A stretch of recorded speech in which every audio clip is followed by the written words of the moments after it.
suis directeur d'études à l'École d'études en sciences sociales, qui a aussi des bureaux à Marseille, à la Vieille Charité. Je suis directeur de l'École d'économie d'Aix-Marseille.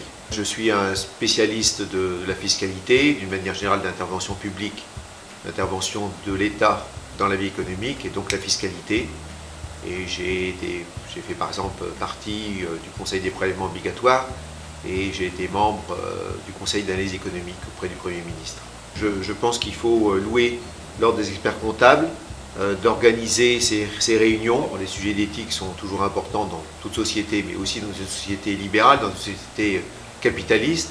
Je crois qu'on ne peut pas, je dirais, complètement séparer le fait qu'il y ait une activité libérale et le fait de réfléchir à des questions de responsabilité, à des questions éthiques. Le consentement à l'impôt est à la base du contrat social et ce consentement à l'impôt peut être miné par le fait que la loi fiscale soit jugée complexe, peu lisible, peu transparente et que finalement personne ne sache exactement ce que paye son voisin. Une des interrogations que j'ai, c'est la difficulté du dialogue entre l'administration fiscale et le Parlement. Enfin, il me semble que ces difficultés d'harmonisation entre le point de vue de l'administration des finances, entre Bercy et le Parlement, proviennent du fait que le magistère de Bercy, le magistère intellectuel, a diminué.